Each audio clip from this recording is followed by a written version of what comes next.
ശ്രീ അനൂപ്, കാലവും ചരിത്രവും തന്നോട് നീതി കാട്ടും എന്ന് പറഞ്ഞ ഒരു പ്രധാനമന്ത്രി, ഒരുപക്ഷെ അദ്ദേഹത്തിൻ്റെ നിലപാടുകളോട് നീതി പുലർത്താനായില്ല എന്നുള്ളൊരു ദുഃഖം എവിടെയെങ്കിലും അവശേഷിച്ചിരുന്നു?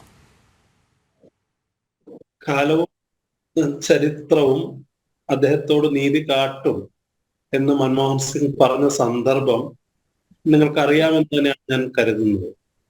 അത് അദ്ദേഹത്തിനെതിരെ അന്നത്തെ പ്രതിപക്ഷം നടത്തിയ ക്രൂരമായ ആക്രമണങ്ങളെ തുടർന്നാണ്. അദ്ദേഹം പലപ്പോഴും വിശേഷിപ്പിക്കപ്പെട്ടത് നിങ്ങൾ തന്നെ പറഞ്ഞതുപോലെ വിധേയനെന്നും ദുർബലനെന്നും ഒക്കെ പറഞ്ഞ ആളാണ്. പക്ഷെ അദ്ദേഹം വളരെ ശക്തമായി പ്രതികരിച്ച സന്ദർഭങ്ങളുണ്ട്.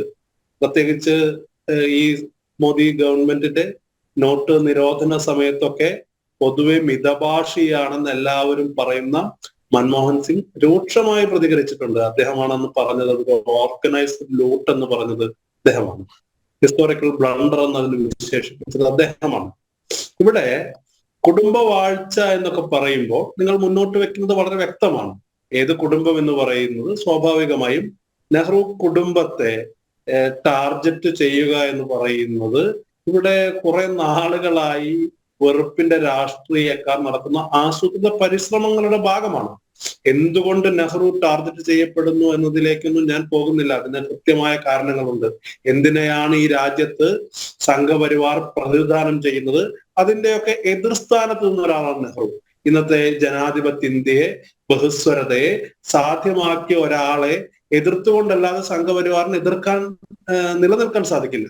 സ്വാഭാവികമായും മൻമോഹൻ സിംഗിനെ പോലെ ഒരാളെ വിധേയനെന്നും ദുർബലനെന്നും ഒക്കെ അർത്ഥത്തിൽ ഇപ്പോഴും വലിച്ച് ഇഴയ്ക്കുന്നത് അദ്ദേഹത്തിന്റെ ഓർമ്മകളോട് കൂടി ചെയ്യുന്ന അനാദരവാണ് എന്ന് ഈ സന്ദർഭത്തിൽ ഞാൻ ചൂണ്ടിക്കാണിക്കുകയാണ്.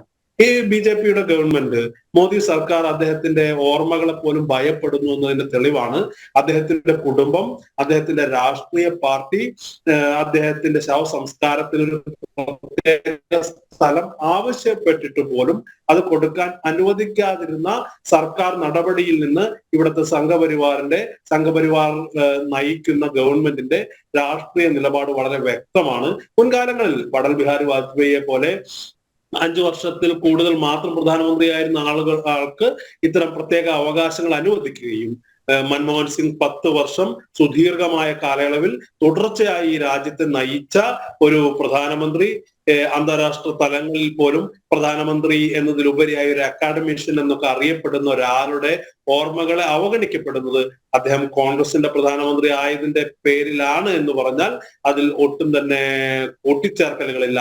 അതാണ് യാഥാർത്ഥ്യം.